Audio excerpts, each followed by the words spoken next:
Welcome to the Kill Count, where we tally up the victims in all our favorite horror movies. I'm James A. Janice, and today we're looking at Mayhem, released in 2017. Mayhem was directed by Joe Lynch, the very excitable filmmaker who directed the only great Wrong Turn movie, Part 2 Dead End. You know, the Henry Rollins one. I love Wrong Turn 2 because it's exciting and funny, two things that can also be said of Mayhem, which really lives up to its name. Starring Steven Yeun of The Walking Dead fame and Samara Weaving, who we've seen in the Babysitter movies and Ready or Not, Mayhem is a virus movie completely confined to an office high-rise. The singular setting gives it an almost video game-like feel as the heroes fight their way to the top floor, fending off infected folk whose ids have been superpowered by the ID7 virus, a disease that suppresses inhibitions. Normally, films that focus on badass brawls and quippy characters aren't my favorite, but I found Mayhem legitimately hilarious. You open doors like my grandmother fucked! I also enjoyed how it doesn't discriminate. The ladies are just as much a part of the beatdowns as the men. It really bothers me that women don't get the same treatment as men in the workplace. I'm all about gender equality here. With the theme of sticking it to the man, Mayhem is a cathartic film for anyone who feels mistreated by their boss. And with a creative use of the office setting, it's much more satisfying than the superficially similar Belko Experiment, which came out around the same time. Add in the fun style, the breakneck pace, and the realness from its lead performers, Mayhem ends up being a perfectly synthesized sub-90-minute adventure that is exceptionally easy to watch. Unless you're on YouTube, which might not take too kindly to all this rage killing. Enter today's sponsorship. Movement, spelled MVMT, makes slick, minimalistic wristwatches that would look good anywhere, even in a corporate office filled with people trying to kill each other. And if staring at a computer screen all day makes you feel so crazy you might as well have the ID7 virus, you can get a pair of their Everscroll glasses, which will protect your eyes from all that blue light that can tire them out. As someone who spends countless hours editing in front of a computer screen, I appreciate them a lot. You can get their watches or glasses for yourself or as a gift by clicking the discount link in the description. From December 7th to Christmas Eve, they've got a holiday promo going on with extra awesome discounts. Join the movement today by clicking the link in the description. Some people live to work and others work to live. And then there's me, whose work involves counting lives ended. Let's get to that. The movie begins with a portrait of a virus. It's the ID7 virus, as painted by Derek Cho. Nasty looking little fucker, huh? Derek tells the audience in his framing device narration that the ID7 virus eliminates impulse control, resulting in public brawling and public ballin'. This red-eye virus appeared 18 months ago and has hit the US hard, although the CDC plans to get it under control through mandatory quarantines. Good luck! While the virus itself isn't lethal, the infected Redders can be. Introducing Mr. Neville Reed, the first Redder to be officially cleared for murder. Neville Reed beat the crap out of a co-worker and killed him with a bunch of brutal pen stabs to the neck. But Neville's lawyers successfully argued that because he was infected, he wasn't in control, and thus couldn't be held liable for murder. God bless the justice system. And God bless this title card! Shake yeah! Neville Reed's lawyers came from Towers and Smythe Consulting, and when Derek Cho began working there years ago, he was young, eager, and bright-eyed. The toxic work culture gradually broke him down, but he kept at it, eventually finding the legal loophole that allowed Neville Reed to walk free. For masterminding the Neville Reed case, he was promoted to a corner office position and became a loyal lieutenant for the corporate machine. What a dick. Mayhem's all about how corporations can beat the life out of people. That made it appealing to Joe Lynch, because even after directing Wrong Turn 2, he wound up working an office job that he hated. It was actually a job that he worked alongside Jonah Ray, friend of the Dead Meat podcast, which was a really fun fact to learn. Lynch felt trapped as an artist in the corporate world, so when he saw the screenplay for Mayhem, written by Matthias Caruso, he felt an immediate kinship with the main character. So it is my most personal film. Lynch cast Steven Yeun in the lead role, who also drew on some office experience he had doing sales right out of college. I think the structure of it really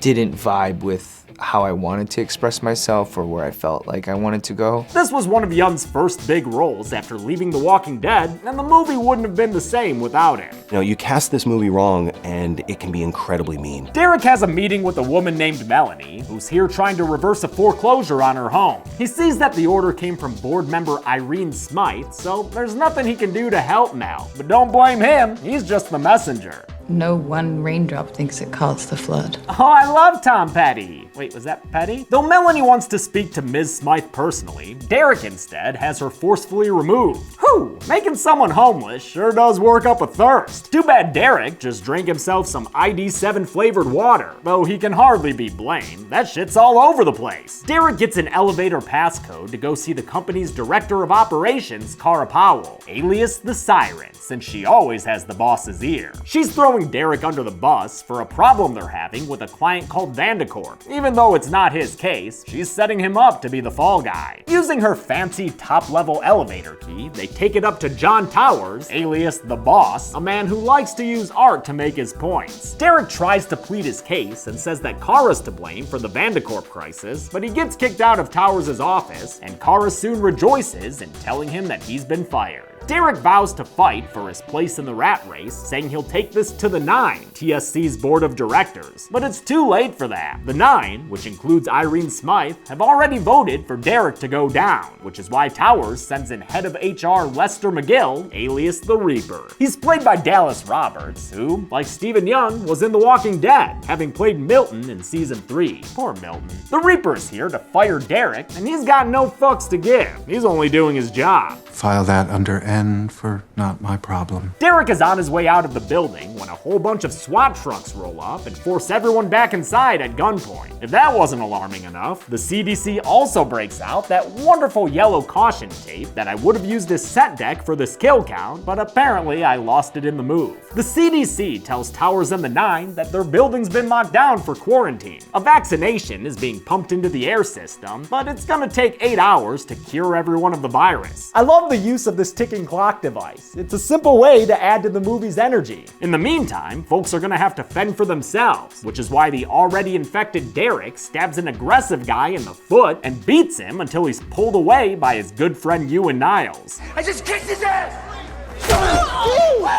Ewan tells Derek he's gotta try to calm down, which is going to be difficult since the virus's effects are amplified by stress and caffeine. I'm gonna come to your house and I'm gonna fucking kill you! Bye, Mom. Yep, the ID7 virus has turned this place into the Tower of Rabble, and despite Ewan's advice, Derek is trying to go see Towers and enact some revenge. But Towers knows better than to let this angry fella in to see it. Fuck you! Derek is manhandled into the basement by Colton Snyder, alias the Bull, a security guard who acts as John Towers' bruiser. Over the phone, Towers tells Derek that it was easy to see what he was doing. Neville Reed, he got away with murder. Maybe I can have a little fun here. Instead of a liability-free murder, Derek gets a beatdown and a face full of mace. Ewan shows up out of nowhere and attempts to save his friend, but the Bull headbutts him backwards into a nail sticking out of the wall. Getting stabbed in the brain's not something you're gonna want to do. I smell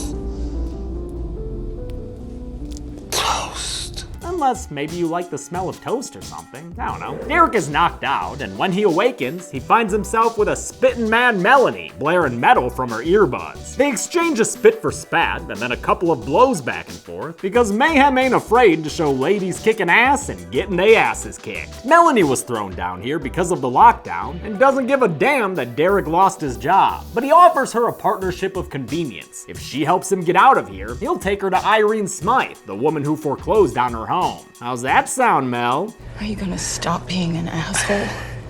It's debatable.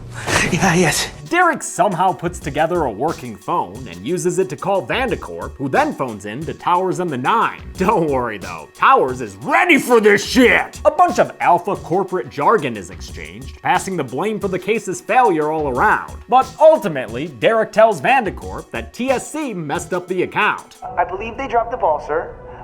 But then they also defecated on the ball. And then sodomized the ball. Sir.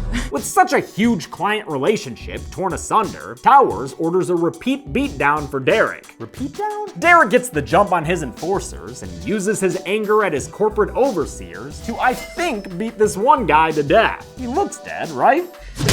Yeah, he's super dead. Christ, man, you fuck your girl too? Derek and Melanie arm up in a maintenance cage, giving them the weapons and tools they need to nail some corporate asses to the wall. Fuck yeah. Toolbox Murder Duo, activate! Their first target is the Reaper, who's currently trying to tamp down his aggression with some tree trimming. bonsai. When he steps outside his office to check in on the chaos, Melanie nearly nails him in the face. But he's able to get back inside his office and hides there as security guards show up and tase Melanie to the floor. Derek stabs both the guards, non-lethally, I think. I mean, that first dude's definitely still alive, then helps Melanie back up. You know what? I think they're really starting to like each other. Fuck you. Fuck you too. Yeah, that's nice. They kick their way into the Reaper's office and demand he give them his elevator key card. If not, they'll kick his ass, since he did just fire Derek. And don't give them any of that don't shoot the messenger shit. No one raindrop thinks it caused the flood. I get what that means. The Reaper stabs Derek's hand into the desk and tackles Melanie down, but as a bunch of people watch and bet on the outcome of the fight, she grabs a buzzsaw and holds it up to his belly. Yeah, she's way into it, man, giving this guy slushy for intestines. Melanie banters with Derek and calls him a suit as she frees his hand and tells him not to complain. After all, At least you're not that guy. after a very awesome background half-baked reference, Fuck you, you're cool. we see a couple of background bodies. One in a video threat Derek sends to the 9, and another in a stairwell on security cam footage. That lady's scanning her butt. Derek takes the Reaper's keycard to gain elevator access to Clara Powell's floor. She's got the next keycard they'll need, the one that'll get them to the top of the tower. But first, they take a breather as another dude lies dead, I think, in the background, and chat about their favorite bands. Motorhead. Uh-oh. DRI. And early Anthrax. Dave Matthews Band is a good band. That conversation wasn't in the script. It was inspired by some on-set improv that happened by accident the day before they filmed this scene. When Lynch asked them who their favorite bands were, Yun and Weaving ended up answering the questions in character. I was so inspired by that I quickly went home, wrote out essentially what we were kind of talking about, and then came in the next day and said, here are the pages. They looked at the pages and went, we got this. Lynch cites it as a great scene that helps you care about the characters, and I agree. Definitely worth invoking Dave Matthews Band to do it. We had no intention of dragging poor Dave Matthews into this movie. With time running out for them to murder with impunity, Derek and Melanie decide to make their move, not knowing that Towers has put out a bounty on their heads. That's why, after they step into this bullpen, where 2 more dead bodies are lying on the ground, Clara confronts them alongside a bunch of wage workers hoping to earn themselves a bonus. Derek puts on some faith no more and tells the bounty hunters that he can't be held liable for what he and Melanie are about to do to them. And even though this fight is about to be a 5-on-2, I'd put my top bills on the top build here. It's a long and well-thought battle full of action-packed sound effects and brutal-looking hammer beatdowns. And in the end, after Derek gets smoky with a fire extinguisher, I think it's safe to say that all 5 of their foes were beaten to death. But hey, Derek and Mel can't be held liable for it. They break into yet another office and demand yet another key card, this time from the Siren, a slightly more difficult mini-boss than the Reaper. This movie really is like a video game. Clara says that she's open to negotiate, only to learn that her assistant Meg destroyed the card in order to protect Towers and the 9. So they offered me a promotion in exchange for destroying the card. Having sufficiently stabbed Cara's back, Meg proceeds to stab her front as well, doing Derek and Melanie's job for them off screen, which Melanie is just fine with. Now it's a party! Oh my god! Yes! Derek and Melanie tell Towers that they're coming for him, but not before they take some time to get sweet with each other, starting when Derek apologizes for failing to help with her foreclosure. A video of Towers pissing on the corpse of his buddy Ewan earns Derek some sympathy caresses, which turn into sexy Tom rub-rubs. And then the 2 of them just start grinding each other like the gears on a faulty printer. Oh, and she into choking a little bit there? The exertion leaves them both exhausted as DMB plays on the soundtrack, and they try to figure out how to move upward without a key card. They hit up a tech guy named Ray who's beating the shit out of his keyboard like some angry noob who keeps getting pwned, and who's played by director Joe Lynch in an uncredited cameo. What up, Joe? They get him to hack into Irene Smythe's computer and delete all of her important business files. When she calls him for tech support, Derek picks up and tells her that he's got a backup of her hard drive, but that he'll only trade it for her elevator key card. Smythe agrees to meet with them, thinking she'll have the upper hand by hiding the boulder Bull's gun beneath the table, but that plan falls apart in a heartbeat. All out of options, she gives them the key card, but before they'll give her the copy of her hard drive, Melanie wants Smythe to cancel the foreclosure on her home. Smythe fails to play ball, and Mel gets smashy. The Bull Colton Snyder shows up and kicks off another multi-fight action sequence. After some glass smashing and screwdriver stabbing, the Bull goes to mace Derek in the face again. But Derek opens up wide like a little Kirby and then spits the mace right back into the Bull's face. A stab to the head with the screwdriver finishes Snyder off, and in a wonderful one take with some great sound design, Derek gets to a water cooler for some sweet, wet relief. Smythe says that they'll need a code to use the elevator pass card and offers Derek a trade. She'll give him the code if he lets her murder Melanie, since she just destroyed all her valuable business files. With Murder Happy Hour ending in less than 25 minutes, a reluctant Derek agrees and knocks Melanie out. Fuck you, Derek, you piece of shit suit! It's a heartless act of betrayal, but don't you worry, it doesn't last long. After Smythe puts in the elevator code for Derek to go upstairs, he reveals that he freed Melanie using his murder screwdriver. It's a bit of a clunky reveal. I'm not sure why he had to French kiss her that hardware, but in any case, the newly freed Melanie stomps up to and murders Irene Smythe off screen. Derek's so pumped to finally reach the big bad that he's punching himself in the face on the elevator. I guess when it's time to party, he will party hard. He enters Towers' office to a round of applause from the 8, formerly known as the 9, back when Irene Smythe was still alive. They're applauding Derek's success and the agreement being offered by Towers. The boss will make Derek a partner in exchange for Derek, not murdering him. You're a fucking piece of shit. Towers begins the celebrations like it's all a done deal, hoping these vaguely European hottie-hots can drive Derek to sign his name. Sign it and I'll suck your cock.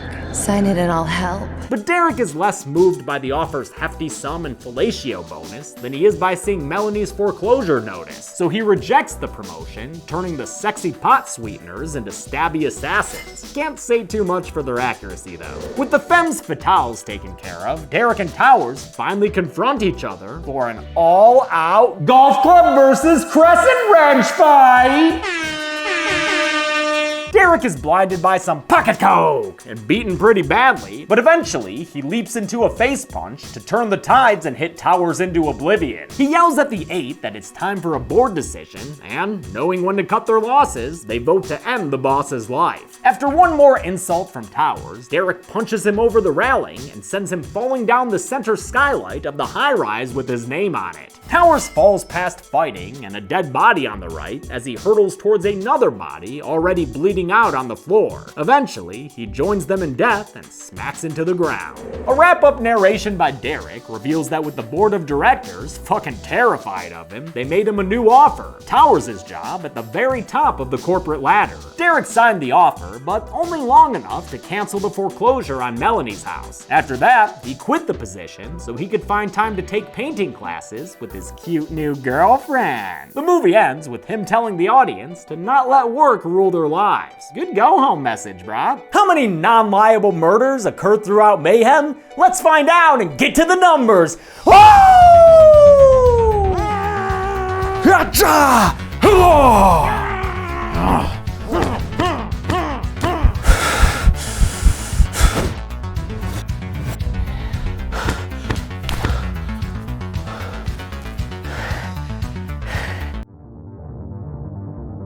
By my count, there were 21 deaths in Mayhem. 14 of the victims were male, while only 7 were female, meaning even though the ladies got their knuckles bruised, half as many died as dudes. So it goes. With a runtime of 88 minutes, that left us with a kill on average every 4.19 minutes. I'll give the golden chainsaw for coolest kill to the Reaper Lester McGill. Samara Weaving cuts at his stomach for so effing long, and later you see his body with his entrails hanging out. Good stuff. Dull machete for lamest kill will go to Irene Smythe, killed off screen by Melanie. Come on, Mayhem, let's see that demotion. And that's it. Mayhem premiered at South by Southwest in 2017 and is always available to watch on Shudder. They even have a version with commentary by Joe Lynch and Steven Yeun, so check that out sometime. On Sunday, I'm looking at Tales from the Hood 3, but until then, I'm James A. Janice. This has been The Kill Count. Thanks a lot for watching this kill count. Speaking of viruses, I hope that everyone is being smart and being safe. Please be smart and safe. I know holidays are usually spent with loved ones, but think about, the virus that's out there. Vaccine's on its way. We just gotta, just hold on and wait for that to get here. Please be smart about it. Thanks everyone. Be good people.